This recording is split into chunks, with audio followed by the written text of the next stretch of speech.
Hello बच्चों, जय माता दी। कैसे हो? सब बढ़िया।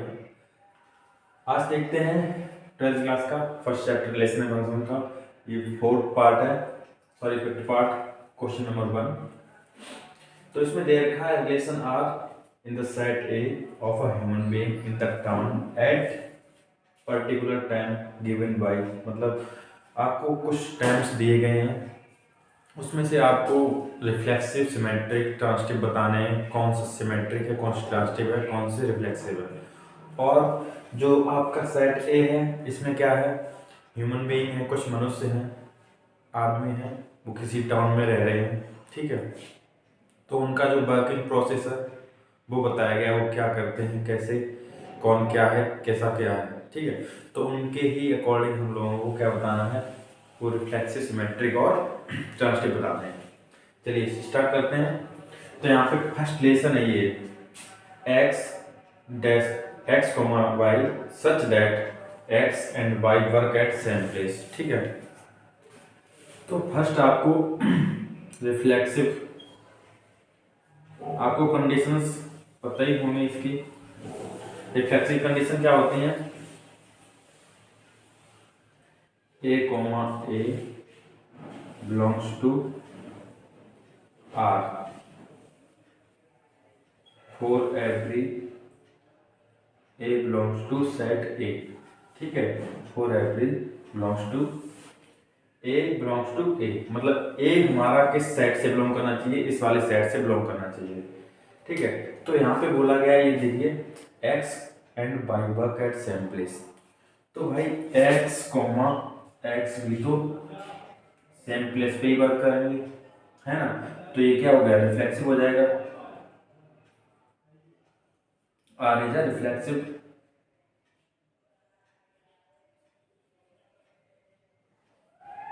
ठीक है। क्योंकि x कोमा x भी तो सेम वर्क ही, मतलब सेम प्लेस पे ही वर्क करेंगे, इसलिए रिफ्लेक्सिव हो जाएगा। सिमेट्रिक का चेक करेंगे।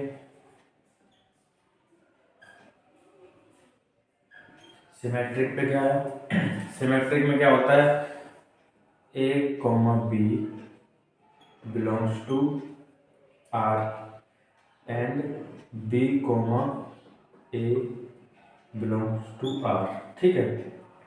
लेकिन यहाँ पे क्या है, यहाँ पे कंडीशन दे रखी है A and Y work at same place.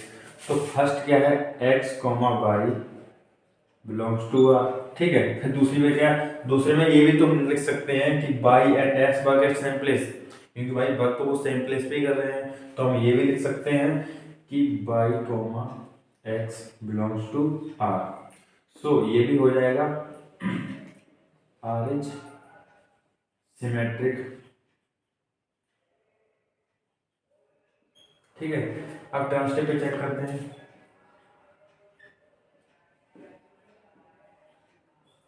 Transitive की कंडीशन क्या होती है, A comma B belongs to R and B comma C belongs to R और A comma C belongs to R, ठीक है। अब यहाँ पे देख लीजिए, ये तो फर्स्ट तो बिलोंग कर रहा है, क्योंकि ये लिखा है, ये कंडीशन ऑलरेडी हमें दे रखी है, X comma Y belongs to R, ठीक है। तो कोई थर्ड पर्सन भी हो सकता है, वाई कोमा सी, मतलब वाई कोमा जेड, वो भी बिलोंग करेगा, Y comma Z belongs to R. अब जे वाई जब जेड जेड भी बिलोंग कर रहा है, ठीक है, और वाई भी बिलोंग कर रहा है, यहाँ पे एक्स वाई भी बिलोंग कर रहे हैं दोनों, तो एक्स कोमा वाई जेड भी तो बिलोंग करेगा, क्योंकि वर्क एक ही जगह पे हो रहा है, तो सारे लोग वहाँ पे ही वर्क कर रहे हैं, उसी जगह पे वर्क कर रहे हैं। तो हम ऐसे लिख सकते हैं इसको भी, X comma Z belongs to R. तो आर इज अ ट्रांसटिव, ठीक है। तो ये आर ट्रांसटिव भी हो जाएगा। वीडियो पॉज करके नोट कर लेना। अगला क्वेश्चन देखिए इसी का, अगला मतलब रिलेशन क्या है इसका, अगला रिलेशन है R equal to X comma Y such that X and Y दे रखा है लिव इन सेम लोकेलिटी, मतलब एक जगह पे रह रहे हैं x, y, ठीक है। अब देखिए इसको, x एंड y एक जगह पे रह रहे हैं, ठीक है, एक जगह पे, तो x भी तो एक ही जगह पे रहेगा, ठीक है, उसको भी हम लिख सकते हैं। तो ये मैं साफ नहीं कर रहा हूँ क्योंकि ये कंडीशन इसी से मैच हो रही है, क्योंकि x जो है आपका वो भी एक ही जगह पे रहेगा, एक ही लोकेलिटी में रहेगा। तो हम लिख सकते हैं x belongs to r, so r is a reflexive, ठीक है। अब सिमेट्रिक पे आते हैं। सिमेट्रिक में क्या है कि x and y live in same place, same locality, ठीक है, मतलब एक ही जगह पे रह रहे हैं। तो अब इसमें क्या है, x and y belongs to r, पहला तो सही है। अब दूसरे में क्या है, y and x live in same locality, लिख सकते हैं इसको भी, ये भी तो भाई एक ही जगह पे बिलोंग कर रहे हैं, तो वो भी लिख सकते हैं, तो ये भी सिमेट्रिक हो जाएगा। अगला अगला क्या है, x and y live in same locality. First क्या है, x and y belongs to r, फिर कोई थर्ड वन पर्सन है z मान लीजिए, ठीक है, z वो भी एक ही जगह पे बिलोंग करेगा, क्योंकि इसमें 3 एलिमेंट लेते हैं हम लोग, ठीक है, 3 एलिमेंट से चेक करते हैं, तो ये 3 एलिमेंट लेने पड़ेंगे x y z, ठीक है, x y z ले लिए, वहाँ पे x y belongs to r, और फिर y z belongs to r, और जब ये दोनों बिलोंग कर रहे हैं r से, तो ये भी x and y and z भी बिलोंग करेंगे r से, तो ये भी ट्रांसटिव हो जाएगा आपका, ठीक है। नेक्स्ट देखिए इसका अगला रिलेशन क्या है,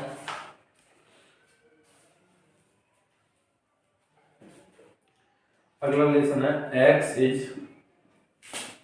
एग्जैक्टली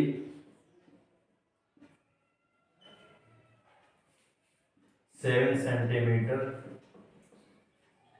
टॉलर देन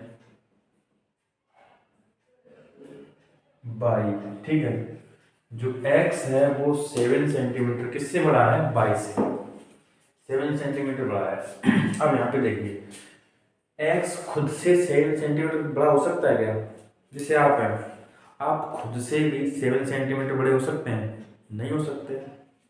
तो पहला तो ये रिफ्लेक्सिव नहीं है, पहला आप यहाँ पे कट लगा देंगे, ये रिफ्लेक्सिव नहीं है, और यहाँ पे लिख देंगे इज नॉट रिफ्लेक्सिव, ठीक है। अगला देखिए, अगला क्या है कि जो x is 7 centimetre taller than y, तो फर्स्ट तो हो जाएगा x is 7 centimetre than taller than y, ठीक है, ये तो बिलोंग करेगा r से।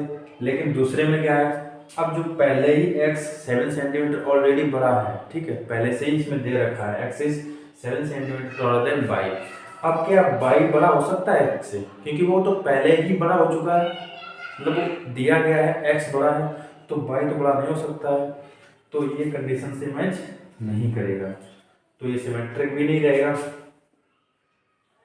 r इज नॉट सिमेट्रिक, ठीक है।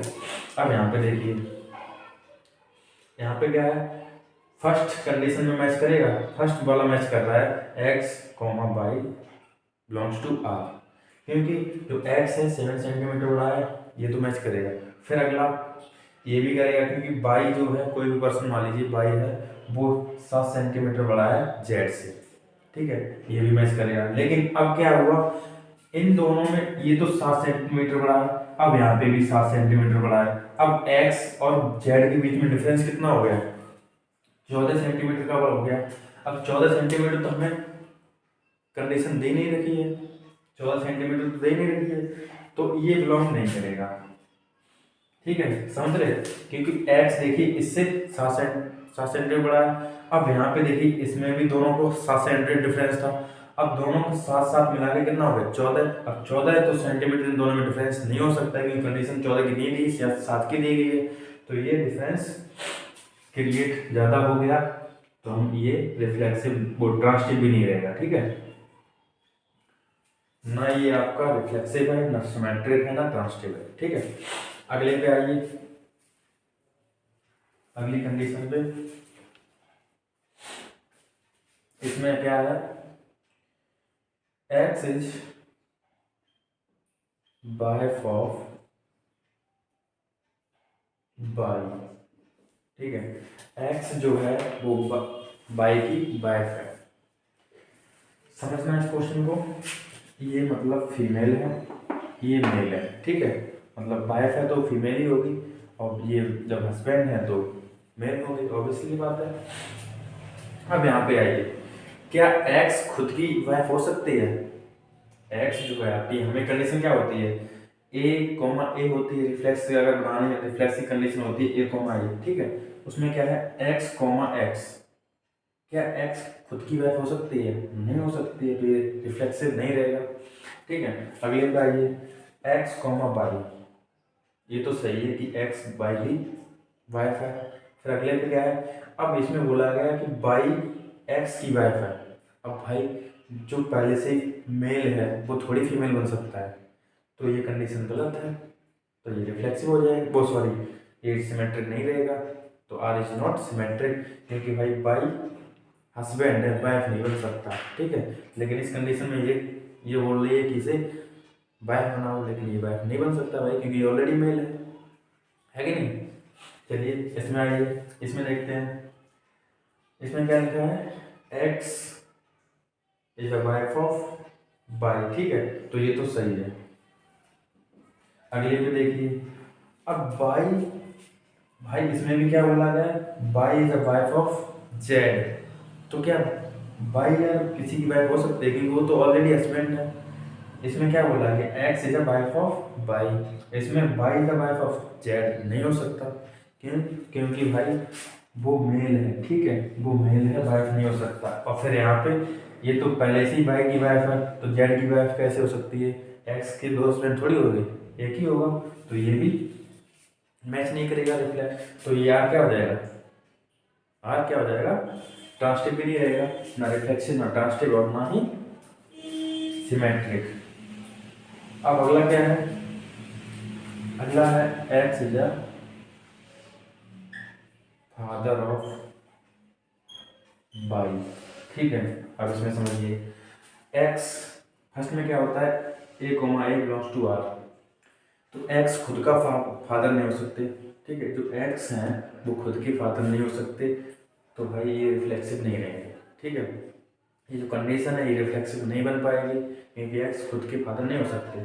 अगले पे देखिए, X is the father of Y, ये तो फर्स्ट मैच हो रहा है, ठीक है, फर्स्ट कंडीशन मैच हो रही है। अगले पे देखिए, बी कोमा ए, मतलब अब जो फादर थे वो सन बन रहे हैं, और जो मतलब जो सन था वो फादर बन रहे, तो ऐसा थोड़ी हो सकता है यार, फादर फादर रहते हैं और सन सन रहता है, तो यहाँ पे ये भी कंडीशन मैच नहीं हो रही है, क्योंकि यहाँ पे देखिए ये जो बाई है, बाई यहाँ पे आ जाएगा।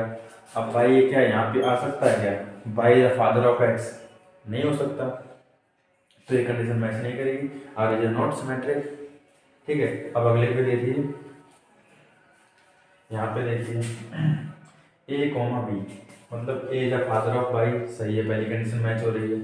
अब क्या है, दूसरी क्या है कि बी कॉमा सी, मतलब Y is the father of Z, Y is the father of Z, Y किसका फादर है, जेड का, तो ये तो मैच हो रहा है, सही है, क्योंकि कोई भी उसका भी तो फादर होगा, तो ये तो मैच हो रही है। लेकिन अब नीचे आइए, यहाँ पे देखिए, X is the father of Z, अब X is the father of Z, ये नहीं हो सकता है ना, ये नहीं हो सकता है, क्योंकि यहाँ पे बोला गया कि X is the father of Y, लेकिन यहाँ पे क्या बोला है, X is the father of Z, तो भाई दो तो नहीं हो सकते, ठीक है ना, एक ही होगा, तो ये कंडीशन मैच नहीं होगी यहाँ पे, तो ये आर इज नॉट ट्रांसटिव, ना ये ट्रांसटिव होगा, ना सिमेट्रिक होगा, ना ही रिफ्लेक्सिव होगा। ये क्वेश्चन नंबर 2 में क्या बोला गया है, so that the relation R in the set of real number, ठीक है, कोई भी सेट है आपका, वो किसका है, रियल नंबर का सेट है। रियल नंबर आप जानते हैं कि जो भी सारे हमें दिखते हैं वो सारे ही रियल नंबर होते हैं, ठीक है, इंटीजर और relation, rational number, irrational number, ये सारे क्या हैं, रियल नंबर है, सारे ही रियल नंबर है, ठीक है। तो हमें क्या कंडीशन दे रखी है, कंडीशन दे रखी है A comma B such that A less than equal to B square, ये less than or equal to B square, so क्या है कि नाइदर रिफ्लेक्सिव नॉर ट्रांसटिव, मतलब सिमेट्रिक भी नहीं है, रिफ्लेक्सिव भी नहीं है, ट्रांसटिव भी नहीं है, ये शो करना है, ठीक है। क्वेश्चन को इसको शो करना है कि ना ही रिफ्लेक्सिव है, ना ही ट्रांजिटिव है और ना ही सिमेट्रिक है। तो पहले हम रिफ्लेक्सिव का शो करते हैं।